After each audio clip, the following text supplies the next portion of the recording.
오늘부터 우리 원형의 구원의 복음에 관해서 말씀을 드리도록 하겠습니다.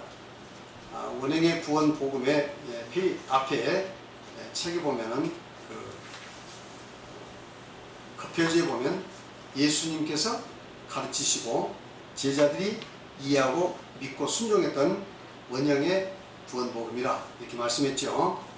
그래서 앞으로 우리 분산 참빛교회에서는 바로 오직 예수님께서 가르치신 것, 그리고 제자들이 이해하고 믿고 순종했던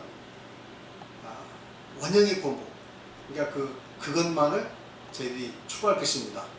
왜냐하면 그 역사적으로 지금 많은 신학 이론들이 있죠. 수많은 신학 이론들이 있습니다. 그런데 그런 것을 다 살피기에는 너무 어렵고, 또 시대 상황에 따라서 만들어진 것이고, 또 때에 따라서는 어떤 특정한 인물에 의해서 이게 만들어진 어떤 신학 이론들이 많습니다. 그래서 저희들은 이제 그런 것도 우리가 참조는 해야겠지만, 중요한 것은 바로 예수님께서 구원에 관련돼서 무엇을 가르치셨느냐, 이것을 종합해 보는 겁니다. 그리고 예수님께서 구원에 관련된 그 내용들을 또 제자들은 어떻게 이해하고 어떻게 순종했는가 하는 것을 살펴보면은 이 구원에 관련된 것이 명확하게 드러납니다. 그래서 우리는 오직 예수님께서 가르치시고 제자들이 이해하고 믿고 순종했던 원형의 구원 복음, 이것을 추구한다. 이것을 먼저 아시고, 그리고 이제 이 내용은 가장 중요한 구원의 기본 교요서이기 때문에 우리 성도님들이 철저히 공부를 하시고, 또 앞으로 또 이 내용을 우리 주변에 아직 구원에 대해서 잘 모르신 분이나 또 관심 있는 분들에게 잘 말씀드려서 그분들에게 풀을 이해시키도록 한 일에 우리가 사명을 다할 줄 믿습니다. 그러면 이제 먼저 제1장 믿음의 목적에 대해서 말씀을 드리도록 하겠습니다. 믿음의 목적을 말씀드리기 전에 먼저 앞에 그 머릿말 있죠. 머릿말에 이 내용을 한번 읽어보고 공부를 하도록 하겠습니다. 그러면 우리 자, 읽어주세요. 이 책은 구원의 실체 대신 예수님께서 직접 가르치시고 제자들이 이해하고 믿고 순종했던 원형의 구원 복음을 신약 성경에서 찾아 체계화하였습니다. 구원은 기독교인들에게 절대절명의 문제입니다. 그런데도 많은 사람들은 구원에 대해 별 생각 없이 종교 생활을 하고 있습니다. 교파가 유구하거나 교세가 큰 교회를 다니면 구원받는 데 큰 문제가 없을 것이라고 생각을 합니다. 이미 다닌 교회에서 아무런 문제의식 없이 목회자들의 가르침만 믿고 열심히 신앙생활을 하고 있습니다. 우연한 계기로 한번 어떤 종파에 소속이 되면 그곳의 가르침에 세뇌되어 그 교파의 주장을 무비판적으로 확신을 하게 되고 소속감과 애착에 의해 믿음 생활을 유지하게 됩니다. 따라서 자신이 믿는 바가 잘못될 수 있다는 의심을 전혀 할 수가 없습니다. 네, 우선 이제 이 구원이라는 것은 절체절명의 문제죠. 우리 믿음의 목적이 뭡니까? 구원입니다. 우리가 이 세상에서 잘 사는 거 중요하죠. 그러나 사람은 이제 죽게 되고 죽은 이후에 어떻게 될 것인가 하는 것이 바로 이제 이게 모든 사람, 모든 종교, 또 모든 철학 이런 것에 그 관심사죠. 그런데 우리가 이 성경은 죽은 이후의 구원의 문제를 이야기하고 있는데, 실제적으로 이 문제에 관해서 정말 깊이 생각하고 또 이것을 위해서 힘쓰고 노력하는 사람들이 그리 많지는 않습니다. 그냥 적당하게 믿음 생활하는 사람들이 대부분이죠. 그래서 한번 어떤 교회에 들어가서 일단 들어가면 그 교회에 소속이 되고, 그리고 그 교회에서 이야기하는 것에 일방적으로 세뇌가 되고, 그리고 이제 오래 거기서 믿음 생활을 하다 보면 인간관계가 이렇게 돈독하게 형성이 되고, 또 애착이 생기고, 또 소속감이 생겨서 이제 거기 안주하면서 믿음 생활을 하게 됩니다. 대부분 사람들이. 그래서 이제 구원에 관해서 별로 깊이 생각 안 하죠. 그리고 일방적으로 거기서 가르친 대로 뭐 이제 생각 없이 믿음 생활을 하는 경우가 많이 있습니다. 그러나 앞으로 이렇게 구원이 중요한데 이런 식으로 우리가 믿음 생활하면 절대 안 되죠. 정말 내가 구원받은 사람인가? 성경에 비추어서 확신이 구원받은 사람인가? 이것을 정확하게 다시 한번 생각해 간다 하는 것입니다. 여러분들도 생각해 보시고 그리고 여러분들이 그것을 확실히 확인한 다음에 그리고 다른 사람들에게도 이렇게 구원에 대해서 알려줘야 할 의무가 있어요. 비교하도록 해줄 의무가 있습니다.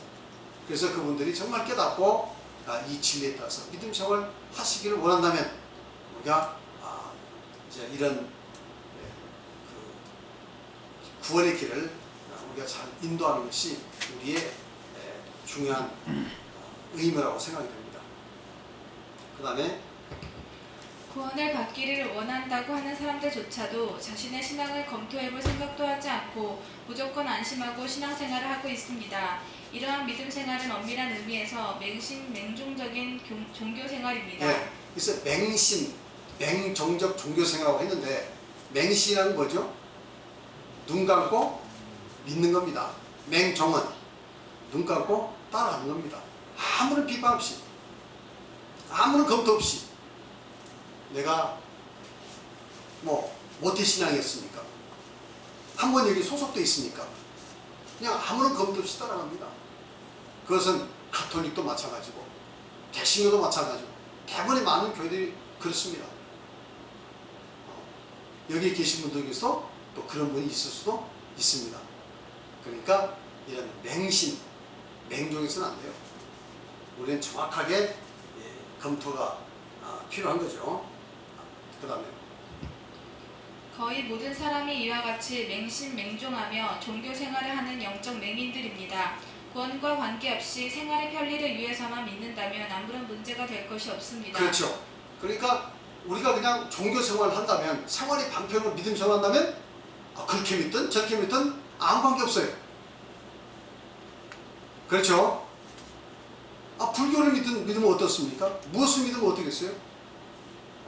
아무 관계 없습니다.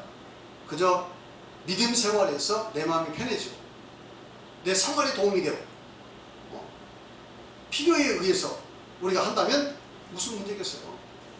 뭐 검토할 필요도 없고 그냥 나에게 맞고 그냥 좋으면 좋은 겁니다. 그런데 이것이 정말 구원받아야 한다, 꼭 구원받아야 한다 하는 그런 믿음이 있다면 달라진다는 거죠. 그렇게 해서는 안 돼요. 여러분도 잘 생각해 보시기 바랍니다. 그 다음에 하지만 구원을 받아야 한다고 하면서 이와 같이 맹종하며 믿는다면 이는 너무도 무책임한 믿음 생활입니다. 정말 무책임하죠? 자기 영혼에 대해서 무책임하게 그냥 어디 가서나 믿어버린다. 이건 정말 무책임한 겁니다. 다시 한번 계속해서 예수님께서는 성경을 가지고 열심히 믿고 가르치는 유대교의 종교 지도자들을 맹인이라고 했으며 이들의 충실히 따른 순진한 백성들도 맹인이라고 하셨습니다. 맹인이 맹인을 인도하면 고등에 빠지듯이 결코 구원을 받을 수 없다고 하셨습니다. 그래서 예수님께서도 이 문제에 대해서 이렇게 말씀했어요. 그 유대교의 지도자들, 서기관과 바리새인들이죠. 얼마나 열심입니까? 예수님은 서기관과 바리새인들의 열심에 대해서 뭐라고 얘기했죠? 너희의 의가 서기관과 바리새인보다 못하면 결코 하늘나라에 들어갈 수 없다. 얼마나 그들이 종교적 열심이 있습니까? 믿음 없는 게 아니에요. 종교적 열심이 없는 게 아닙니다. 선행이 없는 것도 아니에요. 굉장히 열심히 잘 믿었어요. 그런데도 우리 예수님께서는 뭐라고 얘기했죠? 그 서기관과 바리새인들과 그 서기관과 바리새인 다른 백성들에 대해서 소경이 맹인이 인도하면 둘 다 구덩이 빠진다. 앞에 가는 맹인은 누굽니까? 인도자 맹인.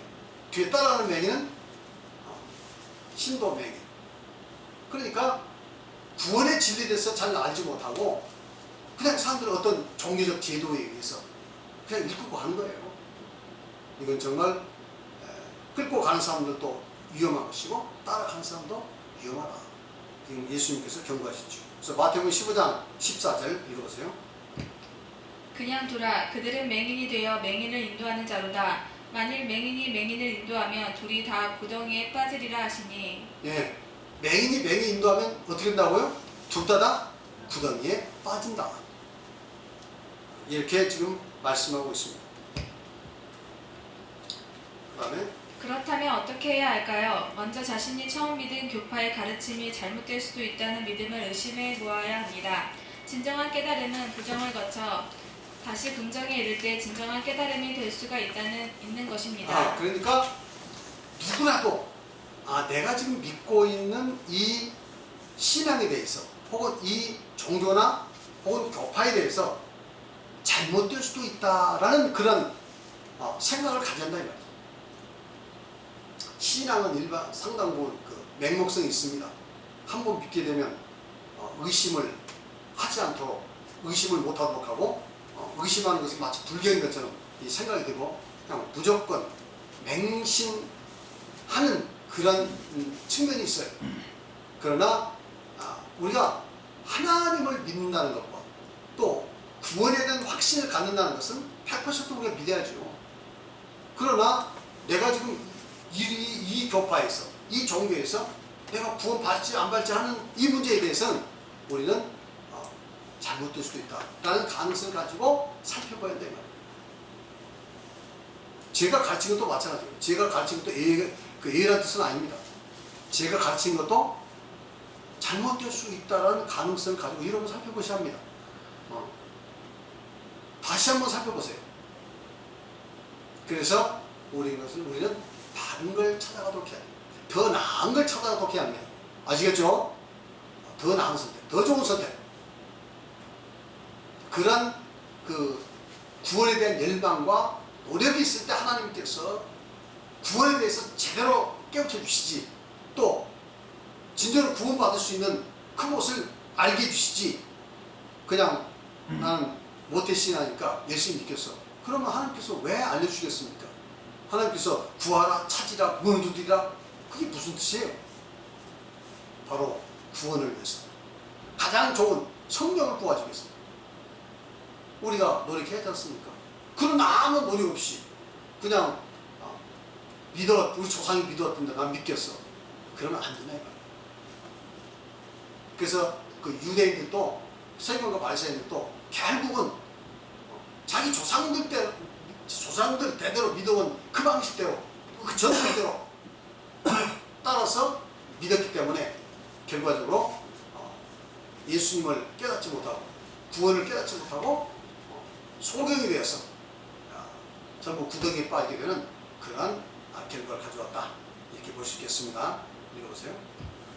그리고 구원에 관한 어떤 가르침이 있으면 배척하지 말고 진지하게 살펴보아야 할 것입니다. 물론 그 교회나 교파의 지도자들은 자신들의 가르침 외에 다른 가르침에 대해서는 절대로 듣지도 살피지도 말라고 하며 오직 자신들의 가르침만 믿고 순종하라고 할 것입니다. 그러나 그것은 독선입니다. 네, 이제 또 어떤 가르침이 있으면 열린 마음으로 한번 살펴봐야 된다. 전 2단이다. 2단은 접촉도지 뭐. 그러면 안 되잖아요. 누가 2단인지 누가 알아요? 2단이라고 하더라도 할 수 있으면 한 번쯤 살펴볼 필요가 있어요. 그래서 어떤 것이 옳은 것인지를 판단하도록 노력을 해야 합니다. 그렇게 간절히 구원을 사모하고 구원의 진리를 사모하면 하나님께서 지혜를 주십니다. 어떤 것이 옳은지를 분별할 수 있는 능력을 주세요. 아시겠죠? 그 다음에 예수님을 죽인 종교 지도자들도 그와 같았습니다. 하지만 구원을 사모하는 성도라면 반드시 구원과 관계된 가르침이 있다면 무엇이나 진지하게 들어보고 확인해 보아야 할 것입니다. 나의 선입관을 내려놓고 상대방이 주장하는 구원의 가르침이 맞을 수도 있다는 열린 마음을 가져야 합니다. 그렇습니다. 이게 중요한 거예요. 정말 구원을 사모하는 성도라면 반드시 구원과 관련된 가르침이 있으면 겸허하게 한번 살펴보고, 또 혹시 저 사람이 주장이 맞을 수 있지 않습니까? 이렇게 생각하고 살펴보라는 거죠. 아시겠죠? 그런 열린 마음이 있어요. 그 다음에 역사적으로 유대한 신학자들이나 유구한 역사가 있는 교파들의 교리에 대해 무조건 신뢰하고 믿는 것은 너무도 위험천만한 일입니다. 역사가 길고 많은 사람이 믿는 교파일수록 다시 한번 의심을 하고 검토해볼 필요가 있습니다. 예수님께서는 좁은 문으로 들어가기를 힘쓰라고 하였습니다. 네. 그러니까 역사적으로 위대한 신학자들이 있어요. 또 뭐 역사적으로 유구한 교파가 있다든가 큰 어떤 그 교파들이 있다든가 무조건 맹신해서는 안 됩니다. 역사가 길수록 이 진리에 있어서는 변질될 가능성이 있습니다. 과학은 끊임없는 검증을 통해서 점점 발전합니다. 잘못된 오류는 언젠가는 그 오류가 발견되고 교정되게 되어 있어요. 과학은. 근데 진리는 어떻습니까? 진리는 거꾸로 예수님에게로 가야만이, 그렇죠? 예수님과 제자들이 전한 그것이 진짜라는 거죠. 그런 원형이 그 역사를 통해서 흘러가면서 빠질 것이 빠지고 더해질 것이 더해지고 하면서 지금 이렇게 신학은 계속 변천되고 나름대로 발전되어 왔어요. 변천되고 발전되는 것이라면 그건 진리가 아닙니다. 그래서 진리는 어디로 돌아가야 돼요? 예수님께로 돌아가요. 예수님의 제자들에게로 돌아가야 한다. 할렐루야. 이것을 여러분들이 분명히 하셔야 합니다. 이 기준이 잘못되면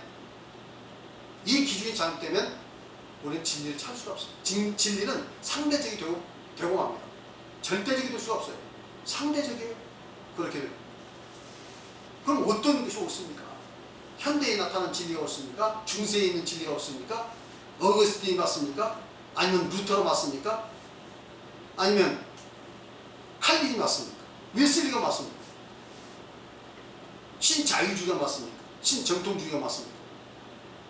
이것은 진리가 상대적이 되어가지고 이것은 기준점이 없어요. 아주 하나의 사상이 되고 교훈이 될 수 있지 모르지만 그건 절대 진리가 될 수 없어요.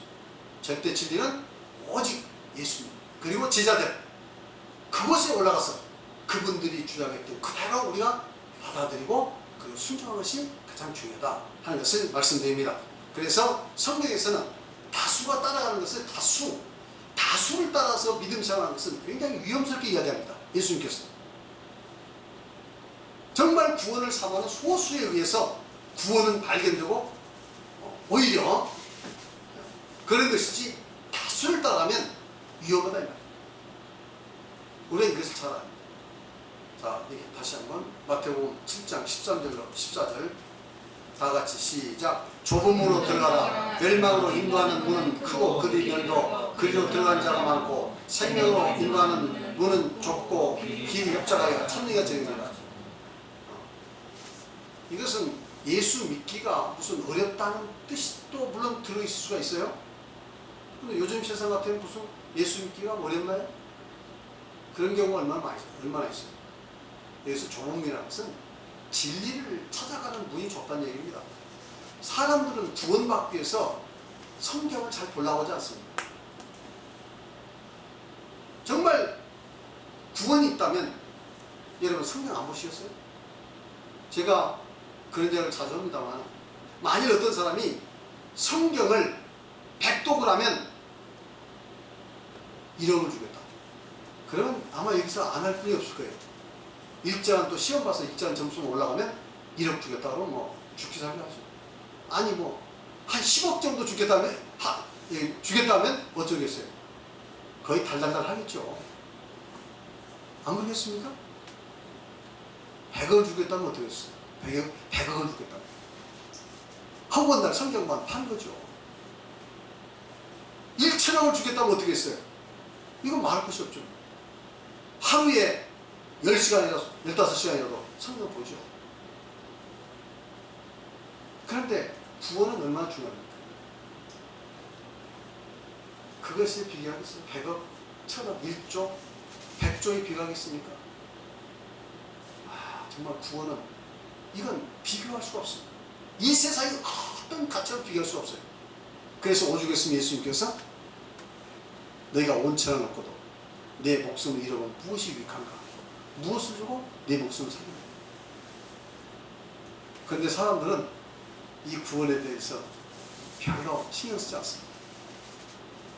그리고 내가 한번 믿었던 거, 내가 한번 이제 뭐 어디 소속된 거, 그래서 일방적으로 거기서 믿고 그냥 편안하게 믿음 생활을 하는 겁니다. 그래서 한마디로 종교 생활이죠.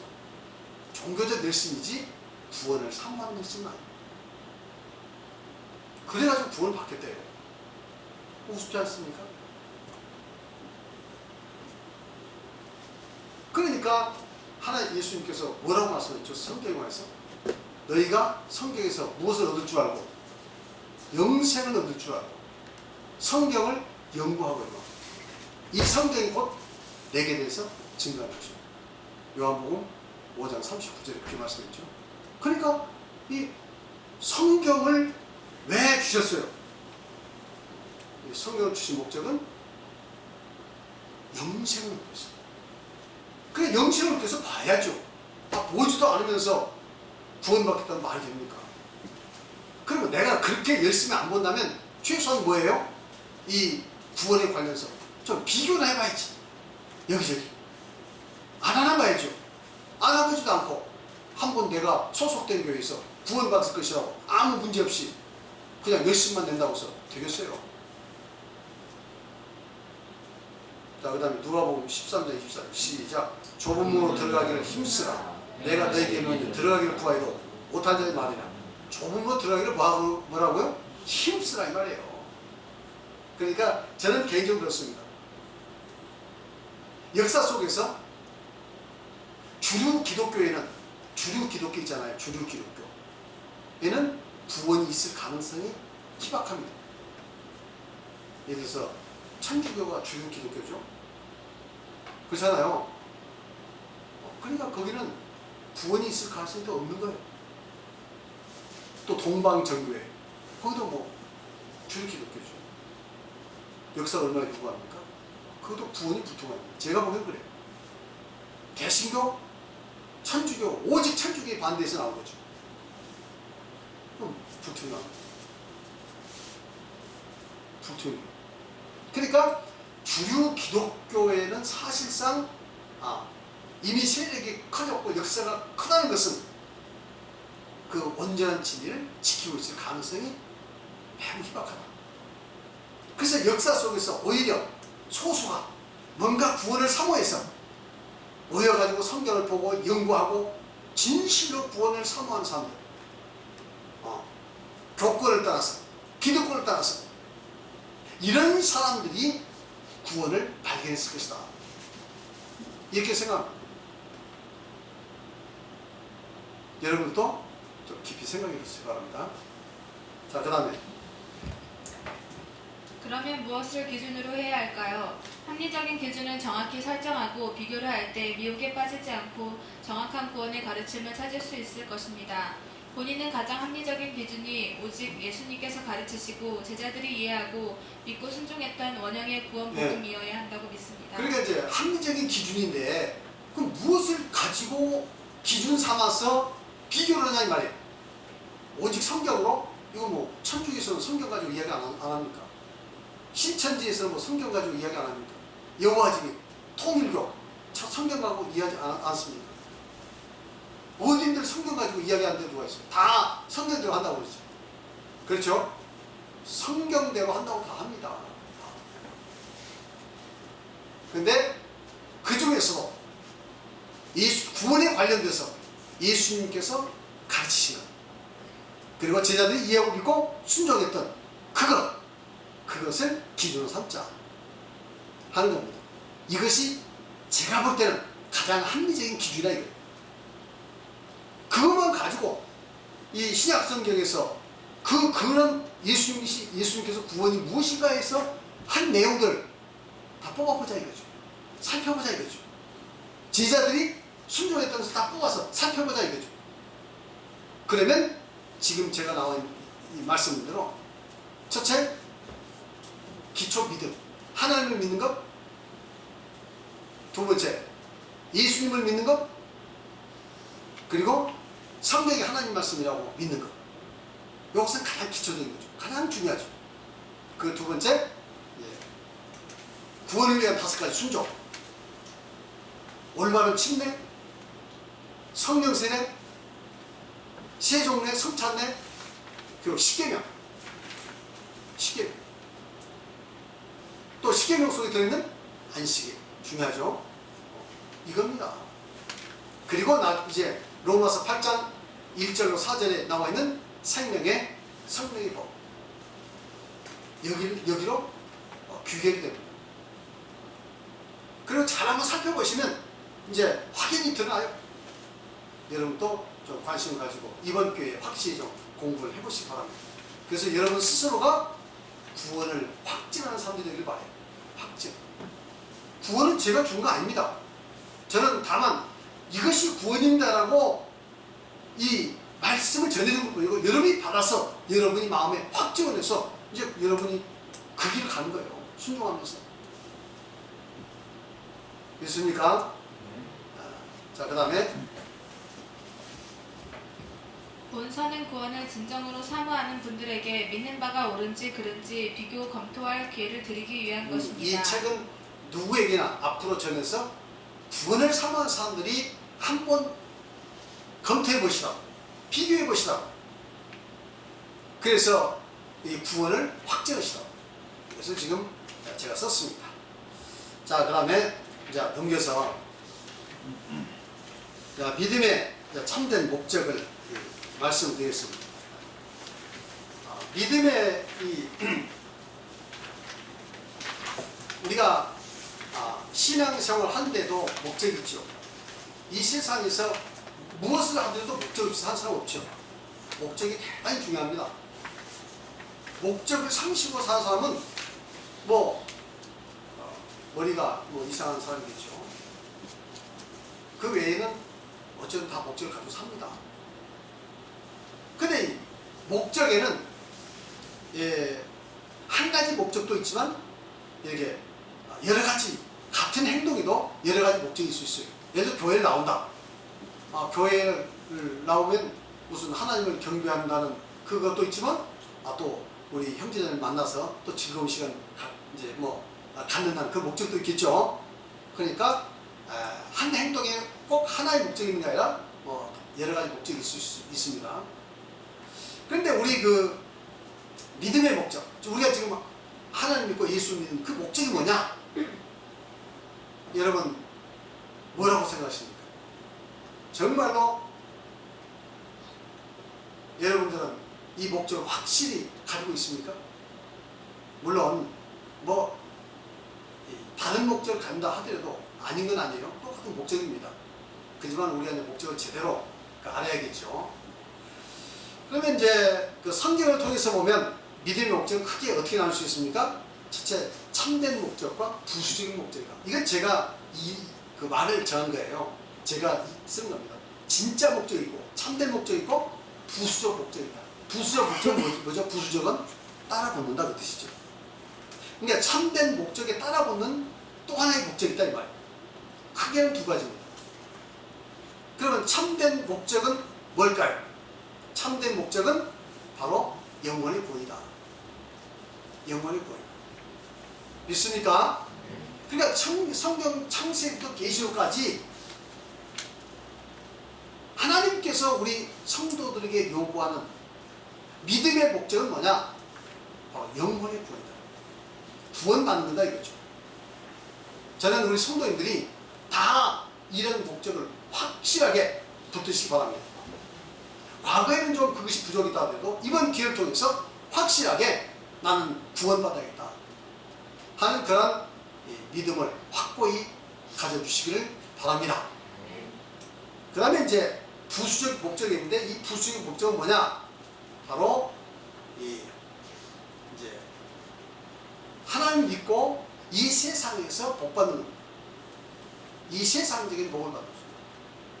하나님께서는 하나님 믿는 사람들에게 이 세상에서도 복된 삶을 누릴 수 있도록 그렇게 복된 삶을 누리도록 하나님께서 또 역사를 하시고 축복을 하십니다. 그래서 영혼의 구원이 가장 중요하고 그리고 또 하나님을 잘 섬겼을 때 하나님께서 이 세상에서도 여러 가지 복을 주신다 이거죠. 자, 그러면 이제 믿음의 참된 목적에 대해서 우선 오늘 이 시간 다 말씀을 드리도록 하겠습니다. 자, 믿음의 참된 목적은 뭐라고 했죠? 영원히 구원받는 것이다. 16조 베드로서 1장 9절 시작. 믿음의 결국 곧 영원의 구원을 받음이라. 믿음의 결국은 뭐죠? 결국이란 말은 믿음의 마지막, 믿음의 결론은 뭐냐? 영원히 구원받는 것이다. 이렇게 말씀하고 있습니다. 정말 하나님이 계신다고 믿고 또 우리 영혼이 분명히 존재한다면, 그리고 천국과 지옥이 있다고 여러분 믿는다면, 우리가 믿음 생활하는 목적이 구원받는 것, 이것이 가장 중요하지 않겠습니까? 맞나요? 맞습니까? 이게 가정을 해서 정말 하나님이 계신다고 지금 우리가 믿습니다. 객관적으로 그렇다는 얘기죠. 하나님 계시고 영원히 있고 죽으면 반드시 하나님의 심판이 있다. 그래서 천국과 지옥이 있다. 이것이 사실이라면 우리 믿음 생활의 이 목적은 영원 구원받는 거죠. 이것이 가장 중요하죠. 이것을 소홀히 하면서 믿음 생활한다. 이것은 참된 믿음이 아닙니다.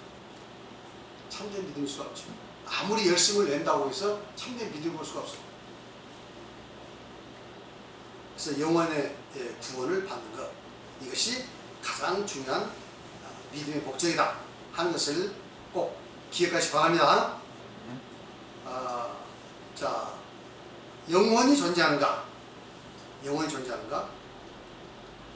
일반적으로 사람들은 죽어버리면 다 끝난다고 생각하죠. 그렇죠? 사람들은 죽어버리면 끝난다고 생각은, 아니면 막연하게 죽은 다음에 뭐 저 세상이 있나? 이렇게 막연하게 생각합니다. 그런데 성경은 죽으면 끝나는 것이 아니라 반드시 영혼이 존재한다고 이야기합니다. 그래서 베드로 후서 1장 14절에 보니까 다 같이 시작. 이는 우리 주 예수 그리스도께서 내게 지시하신 같이 나도 나의 장막을 벗어날 것이 임박한 줄 압니다. 그 다음에 욥기 19장 26절에 보면 시작. 내 가죽이 벗김을 당한 뒤에도 내가 육체 밖에서 하나님 보이라. 그러니까 여기서 베드로 사도는 뭐라고 이야기합니까? 나의 장막을 벗어날 것이 임박한 줄 압니다. 여기서 나의 장막이 뭡니까? 육체를 이야기하죠. 내가 육체를 벗어날 때가 아직 얼마 안 남았다, 그 이야기 아닙니까? 그러니까 육체가 있고 진짜 나가 있다는 거죠. 진짜 나가 뭐냐? 바로 영혼입니다. 영혼은 참된 나고, 육체라는 것은 하나의 이건 장막이다, 껍질이라는 거죠. 욥기는 좀 구체적으로 내 가죽이 벗김을 당한 뒤에, 여기서 가죽은 뭐죠? 육신이죠. 벗김을 당한 뒤에도 내가, 여기서 내가가 누굴까요? 영혼이죠. 육체 밖에서 내가 육체를 벗어서 나가버린 난데, 여기서 내가가 누구예요? 바로 영혼이죠. 내가 육체 밖에서 하나님을 보리라, 이렇게 말씀을 하고 있습니다. 그래서 우리 인간은 육신 전부가 아니라 육신 안에 진정한 나인 영혼이 있다. 그래서 육신은 늙고 병들고 언젠간 죽게 되지만, 영혼은 육신을 밖을 벗어나서 계속해서 존재하고 있다 하는 것을 말씀하고 있습니다. 그래서 이런 영혼이 확실히 존재한다면 당연히 이 영혼이 구원받도록 하는 것이 가장 중요한 거 아니겠습니까? 할렐루야. 그래서 성경 전체를 읽어보세요. 바로 우리가 어떻게 구원받냐, 한 명 아니겠어요? 하나님께서 우리 인간을 어떻게 구원하실 것인가 하는 그 하나님의 뜻, 하나님의 사랑이 여기 나타났지 않습니까? 이런 것을 확실히 아시고 영혼의 구원에 대해서 깊은 관심을 더욱더 가져주시길 바랍니다. 확실히 이 목적을 가지고 믿음 생활을 할 수 있기를 간절히 바랍니다.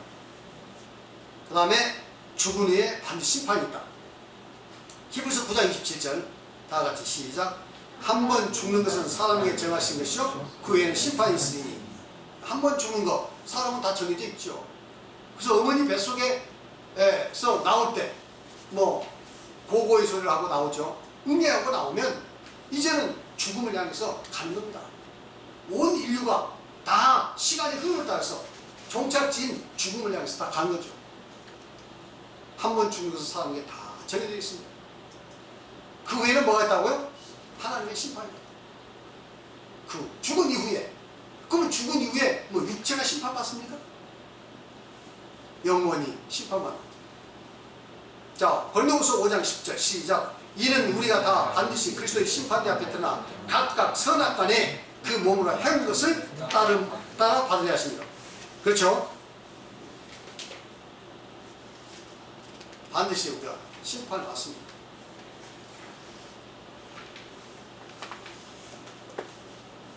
만일 우리 인간이 구원이 없다고 생각한다면 우리 인간의 모습은 어떨 것인가? 구원이 없다고 생각한다면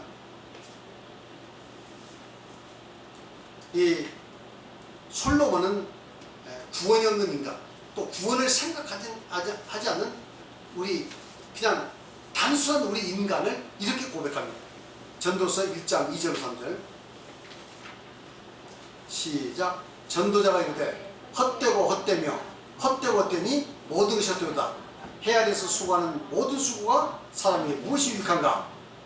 전도서 2장 11절 시작. 그 후에 내가 생각해본즉 내 손으로 한 모든 일과 내가 수고하는 모든 것이 다 헛되어 바람을 잡는 것이며 해 아래에서 무익한 것이로다. 사람은 누구나 이 세상에서 물질적인 부와 또 성공과 행복을 위해서 노력합니다. 그렇죠? 얼마나 노력합니까? 그런데 만일 구원이 없다면, 또 구원을 생각하지 않고 단순히 이 세상만 생각한다면 인생의 이 부귀영화라는 것, 인생의 삶이라는 것은 너무도 험한 것이다. 헛되고 헛되며 헛되고 헛되니 모든 것이 헛되고, 한 절 안에 헛되다는 말을 5번 하고 있습니다. 얼마나 허무하고 헛됐으면 이런 고백을 하겠습니까? 인생을 깊이 성찰해보고 많은 것을 이루어본 사람이라면 이 솔로몬의 이 고백을 이해하게 될 것입니다. 그렇죠? 그래서 예수님께서도 부자와 나사로가 있어요. 한 부자는 날마다 자색 옷을 입고 날마다 파티하며 행복하게 살았죠. 세상적으로.